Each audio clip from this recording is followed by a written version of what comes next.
गांव में शिवरात्रि का मेला लगा था। अरे तुम सबको याद है ना, हमारे परिवार में बच्चे के लिए मन्नत मांगनी हो तो सबसे ऊंची चोटी पर स्थित पवित्र शिव मंदिर में जाने की परंपरा है। माँ जी, मैंने तो पिछले दोनों सावन के पहले सोमवार को चोटी वाले शिवलिंग पर जलाभिषेक किया है, तभी तो माँ बनी हूँ। हाँ देख, पिछली बार शिवरात्रि पर यमुना ने जलाभिषेक किया, अब वो भी पेट से है। माँ जी, मेरे महादेव सबकी गोद भरते हैं। सब घर आ जाते हैं। अगली सुबह, मुझे तो महादेव ने 3 साल में 3 बेटे दिए, पर तुम तीनों एक कुलदीपक न ला पाए। एक कुलदीपक तुम लोग ले आते तो चिंता कम हो जाती। सरस्वती को भी लल्ली ही हुई है। माँ जी, इस बार मुझे लल्ला ही होगा।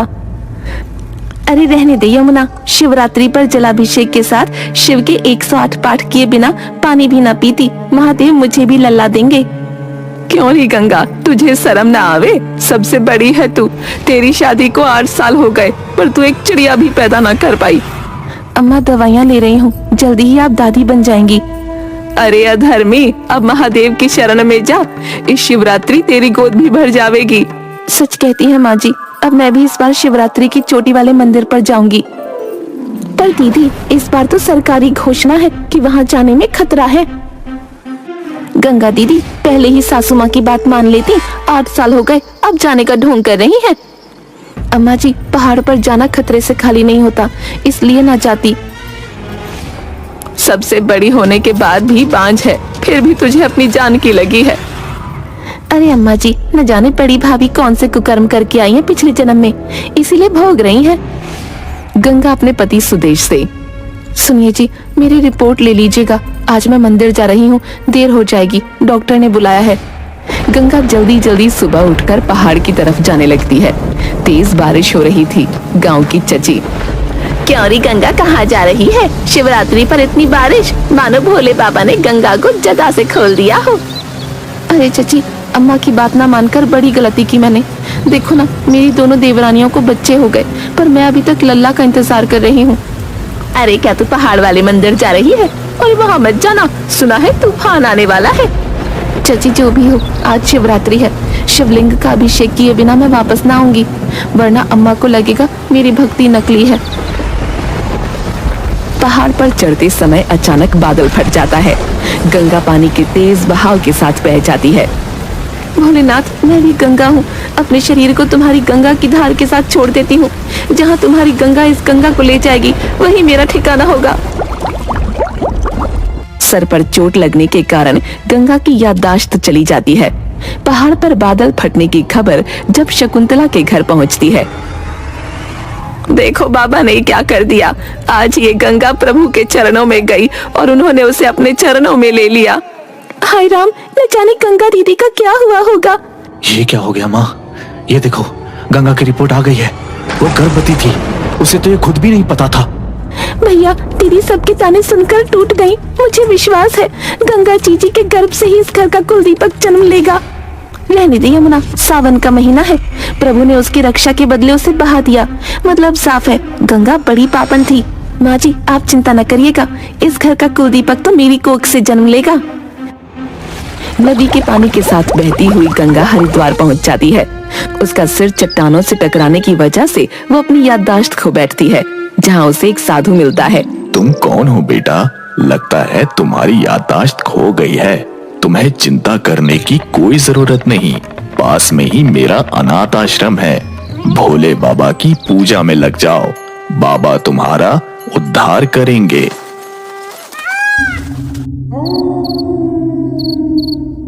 गंगा दिन रात भोले बाबा की पूजा करती और आश्रम के अनाथ बच्चों के साथ समय गुजारती।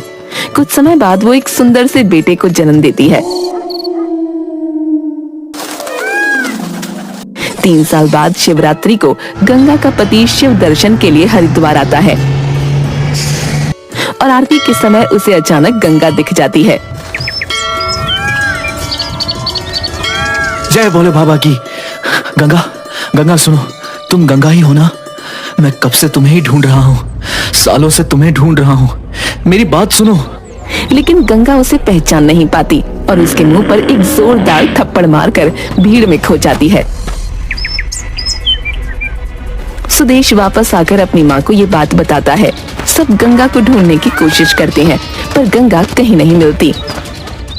बेटा भूल जा गंगा को, तूने गंगा को नहीं देखा, तुझे कोई शक हुआ होगा। अगर वो जीवित होती तो अब तक घर ना वापस आती। मैं जानती हूँ मैं ही हूँ तेरी अपराधी, मुझे माफ कर दे बेटा, तू दूसरी शादी कर ले। ऐसा कभी नहीं होगा माँ, मैं बिना शादी करे ही गंगा को इतने खराब मौसम में पहाड़ पर भेजने का पश्चाताप करते हुए अपनी जिंदगी गुजार दूंगा। धीरे धीरे 7 साल गुजर जाते हैं और शिवरात्रि फिर आती है।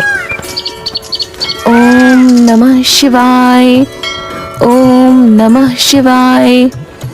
माँ तुम हर समय अपने चेहरे को ढककर क्यों रखती हो?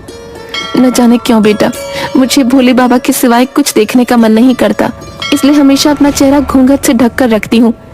भोले बाबा की पूजा क्यों करती हो? उन्होंने तो हमें सबसे अलग कर दिया। ऐसा नहीं कहते बेटा, भगवान जो करता है उसके पीछे बड़ी लीला छुपी होती है। भोले बाबा तो बहुत भोले हैं, वो जो करेंगे अच्छा ही करेंगे। इसका मतलब है भोले बाबा की पूजा मैं भी कर सकता हूँ। मैं भोले बाबा से जो मांगूंगा क्या वो मुझे दे देंगे? हाँ हाँ क्यों नहीं, सच्चे मन से जो मांगता है भोले बाबा उसे सब कुछ दे देते हैं। गंगा का बेटा भी गंगा के साथ रोज भोले बाबा की आराधना करने लगता है। दूसरी तरफ शकुंतला के घर सिर्फ लड़कियों का ही जन्म होता है।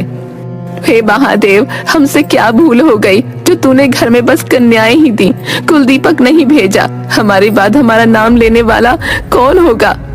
माँ जी मुझे तो डॉक्टर बता चुका है कि अब बालक ना होगा। सरस्वती जीजी का टेस्ट भी सही ना है, अब कुलदीपक को भूल जाओ।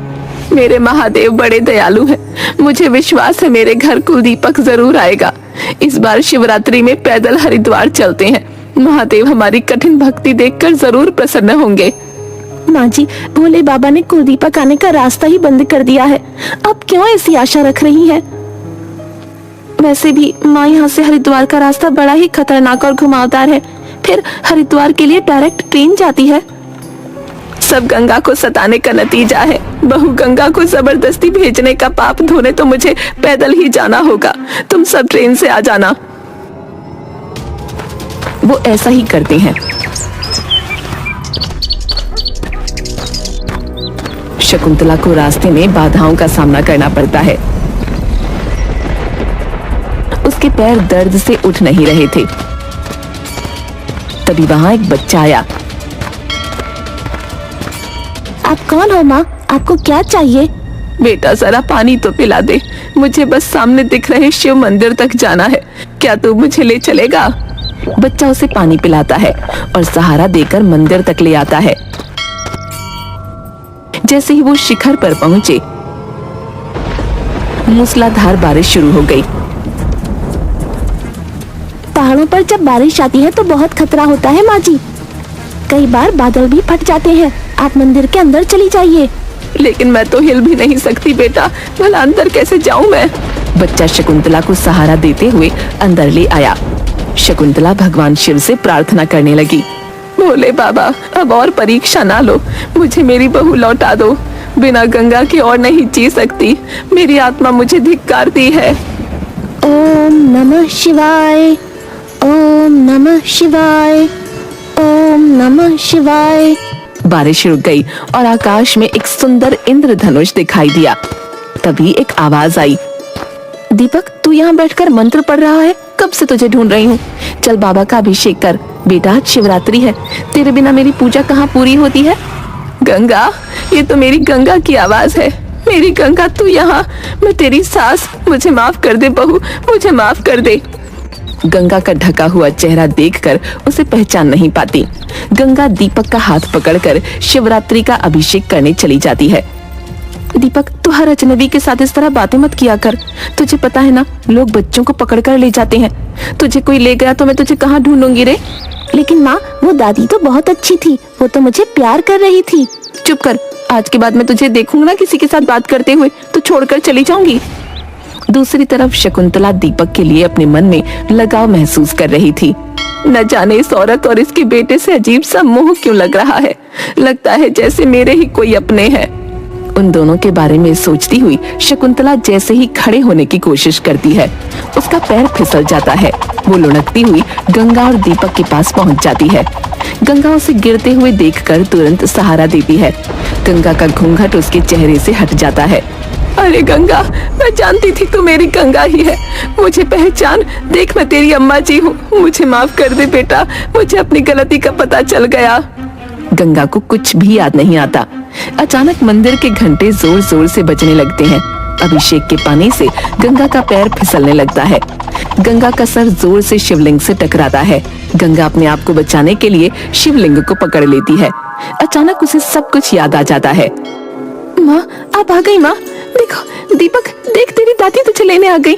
मुझे सब कुछ याद आ रहा है, सब याद आ रहा है।